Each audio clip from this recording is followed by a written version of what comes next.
Sometimes the most fulfilling careers begin with a hobby. Wouldn't it be great if we could all make good money doing what we enjoy doing best?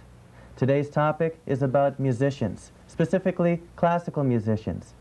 Very few of these people end up making ends meet without having to have some other source of income. In a moment, we'll be joined by two musicians to tell us about their experiences and also to give us a demonstration of their skills. Stay tuned for Careers.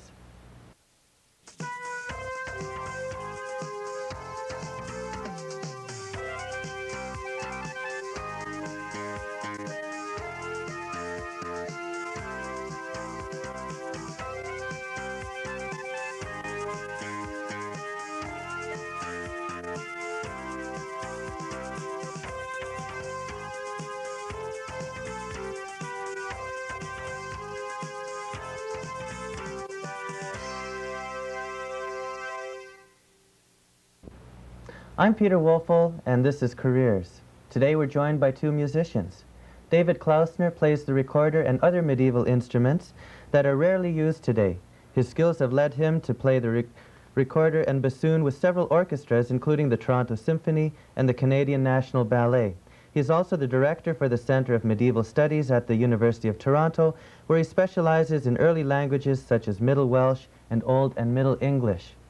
We are also joined by Robert Hamilton, who is a classical guitarist with 25 years of experience. He currently performs freelance with flute or violin in a group called the Westminster Ensemble. Robert is also a classical guitar teacher and musical examiner with Toronto's Royal Conservatory of Music. Welcome both of you to Careers. Thank you. I'd like to ask both of you, starting with David, what motivated you to be a musician as a career? Well, I grew up in the Midwest of the United States, Peter, which, as most people don't in fact know because we keep it a dark secret, is a hotbed of musicians. Every little town has a hotshot high school band, and the band director shoved, I think in those days, I think it was an oboe, shoved an oboe into my hands at the age of about 8 and said, "Here, go learn to play it." And in fact, at about that age, you really had no standing in the local school, the junior high school and high school, unless you played something. It was as good as being on the football team. Mm-hmm. Attracted all the girls, too. Absolutely. Yeah, you had no choice. You really had to do it. Okay, and where did you go from there? Well, one of the hard sides of that is that none of those people in the small towns in the Midwest who learn to play an instrument ever really think of taking it up as a career, not very many of them, because that's not a job that somebody in a small town does. There are farmers, there are shopkeepers, there are people who do all kinds of things like that, but nobody plays professionally. So one doesn't tend to think about that so much, and I guess I was lucky in that I got out of the small town at a fairly early age and went off to college in Boston. And all of a sudden, there was a whole new world. There was an orchestra there. I'd never heard an orchestra before. Band, yes. But there were people who actually got paid for doing this. And it was a real eye-opener. David, while you were at college, had you already decided that you wanted to do this professionally? Actually, Peter, I'm not sure when I actually made that decision. Through the years of college and so forth, I came more and more into contact with people who had assumed from the age of 3 that they were going to be musicians, and they thought of this in terms of something that people could do. Of course, they tended to come from New York and Boston and places like that. And I had never really run into this sort of thing before, and it was more by osmosis than actually making a conscious decision. It's something that sort of happened. More and more, I just assumed that that's probably where I was going. Okay, where did you go from there? Well, I decided, in a way, and I guess, again, this wasn't a conscious decision, that I didn't want to make the decision yet, so I went on to graduate school and spent 5 years in England. And in fact, the same sort of situation was even worse there, because practically everyone I was in contact with was planning to go into a career in music professionally. All my friends were going on to musical careers, and as I went on, the assumption that I probably would just became stronger and stronger. But there was never really a moment at which I said, I'm going to be a musician. Right. It just kind of grew on you. Just kind of grew, that's right, yeah. Okay. Okay, Bob, what made you decide to choose music as a career? It is complicated. I guess first starting out was the small town experience also. Maybe we had more time to practice there. I don't know. A little different roots. Guitar is a little new type of instrument, and we were brought up in the pop generation. So Beatles music. That's when I first picked it up to play Beatles songs. Is that right? Yeah, and then found it a little limiting. Found the development, didn't know where to go, what to turn to. Listened to a little bit of classical music, was fascinated, started off with that, and kept going.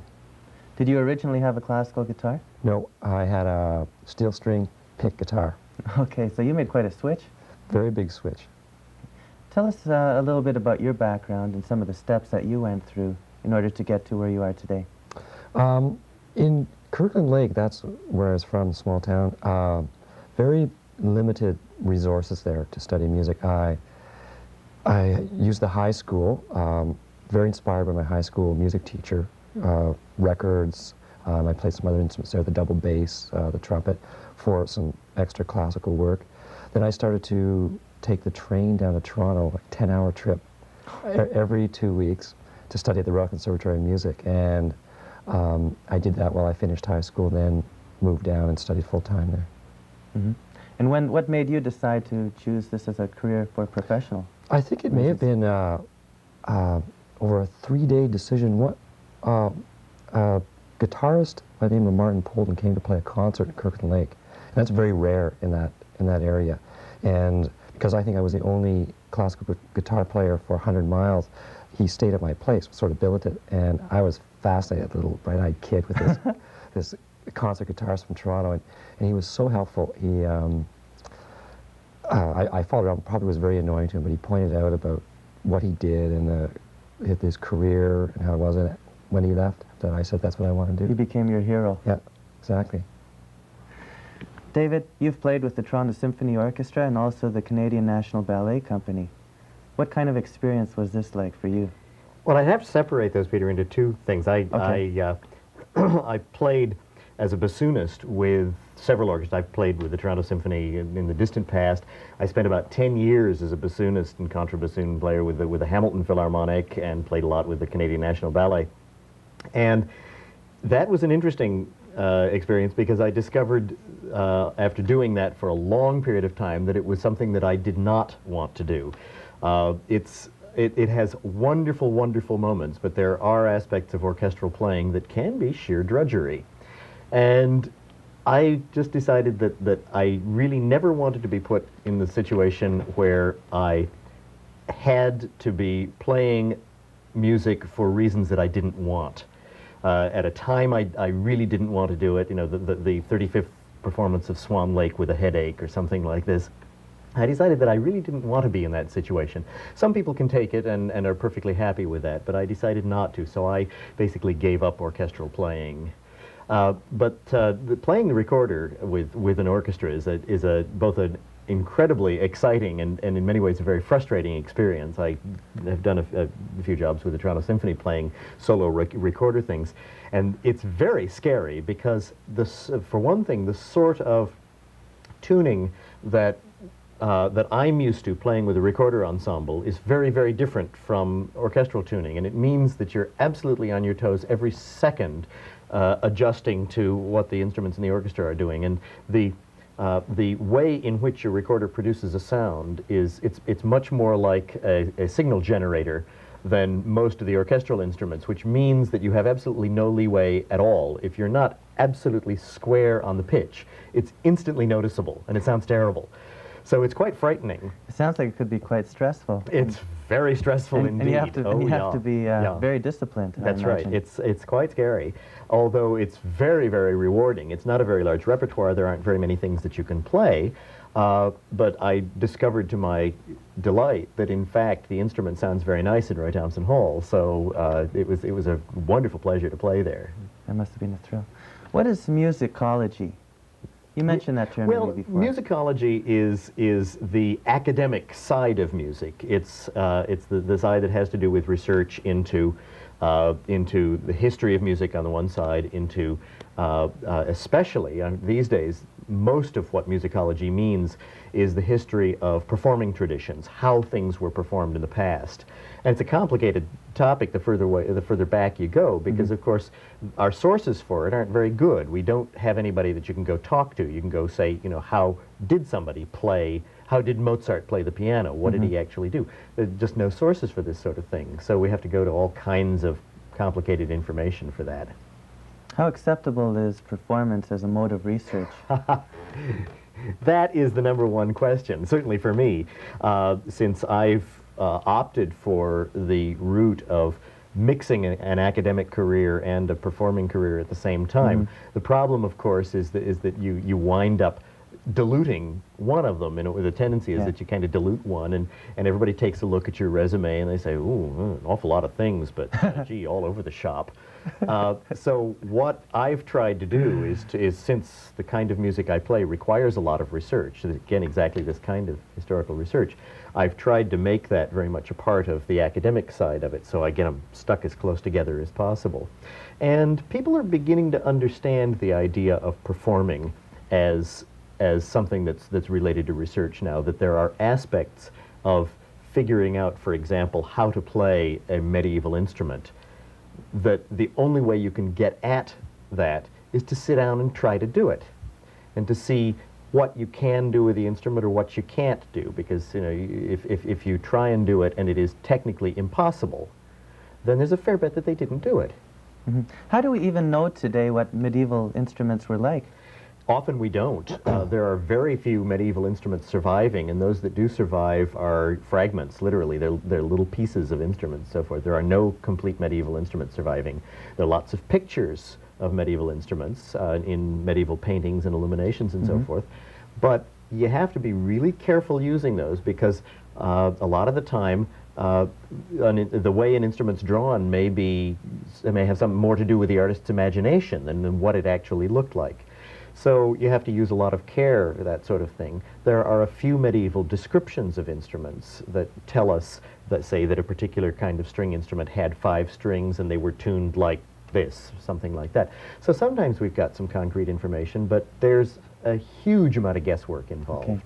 And you've brought 3 examples with you of medieval instruments. Yes, I've brought 3 from the sort of the range of the Middle Ages. I've brought 1 fairly early one and 2 from towards the end of the Middle Ages. That's right. A recorder. Tell us about those instruments. Well, I brought a recorder.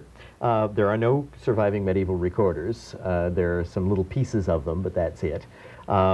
And this one is designed basically from pictures, largely. I brought a medieval flute. Now, flutes are a little easier to do because it's such a simple mechanism. It's just a tube with some holes in it.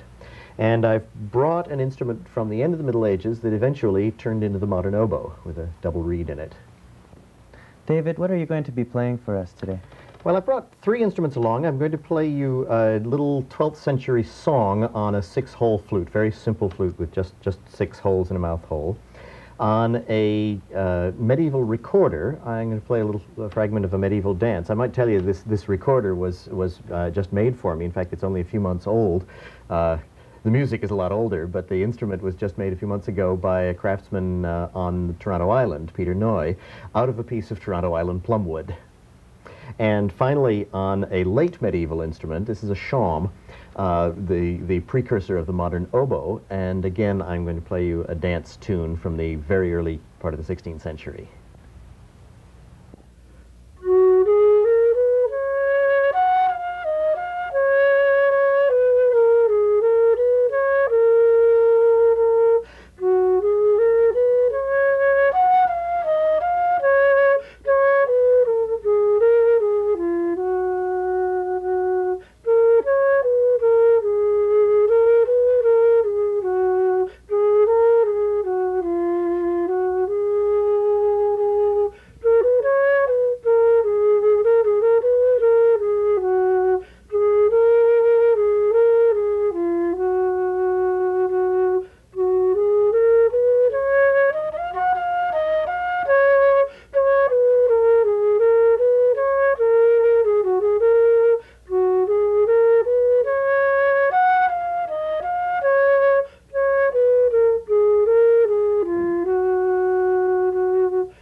That was great. I've never seen instruments played like that before.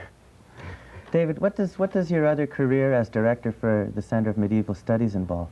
Well, the Center for Medieval Studies is one of it's the largest single unit in the graduate school and the centers and institutes, other than the departments in the graduate school at the University of Toronto. We've got about 30 MA students and about 80 doctoral students, and I basically am in charge of the whole operation, though I farm out a lot of it. What I actually do most of the time is all the things that involve relationships with other departments in the university, with the graduate school itself, and with the outside world. Okay, and you're also still teaching some of the old languages? I sure am, yeah. Can you give us a quick example of some old language? Well, I could give you a little bit of an Old English poetry, written. This was written in probably about the year 937.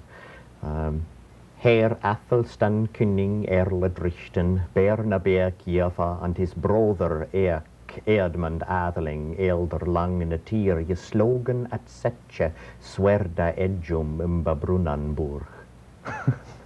Did people really talk like that? They sure did, although not in verse. Okay. Bob, your turn. You have the initials ARCT after your name. What does that stand for? It stands for the Associateship Royal Conservatory of Toronto. Okay. It's the graduating diploma from the conservatory. What did you have to do to get that? There's a series of exams from grade 1 to 10, and then a final performance or a teacher's ARCT at the end to wrap things up. Mm-hmm. And in order to pass these exams, how difficult are they? They're very difficult as you continue up. There aren't very many, at least in classical guitar, that have them now. I would think probably about 30. It's very time-consuming. 8 years to 10 years is probably a quick time to get it done. Full-time study. Yeah. Mm-hmm. But it goes quicker for the first few grades, I imagine. Starting off, but then the action really heats up. And don't you also have to study some other things associated with music in order to pass a particular grade? Yeah, it's pretty all-encompassing. History, harmony, counterpoint, musicology, ear training. Okay. Now, as well as being a performer, you're also an examiner. What does that involve? It's actually a fun part of my job. There's conservatory examining, which is going and giving these exams. Okay. And also I do festival adjudicating, which is like examining. A lot of people may have been entered in the Kiwanis Festival, say. Little towns around put on these festivals to encourage your music, and I go and judge them and pick the winners. That's very interesting, Bob. You've also performed as a duo with another guitarist. Mm-hmm. That was one of my more fun groups that I've had. Uh-huh. You've done that for quite a while? Yeah. I think about 5 years. What was your partner's name? Richard Bradley, fine guitar player. In fact, you brought a video clip of you performing with him. I did indeed, and a very nice piece. It's La Vida Breve by Manuel de Falla. Okay, let's take a quick look at that right now.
Bob, are you using an agent to help get you performances? Not right now. I used to, but I found that you can do more yourself. You have your own best interests at heart, and these agents often have large stables of people. They charge a lot of money, and you really don't know what they're doing for you. So I can do letters and on the phone like Right. they would do myself. So it wasn't all that helpful. Yeah. Are you still teaching very regularly? Yep. Okay, how are you finding that?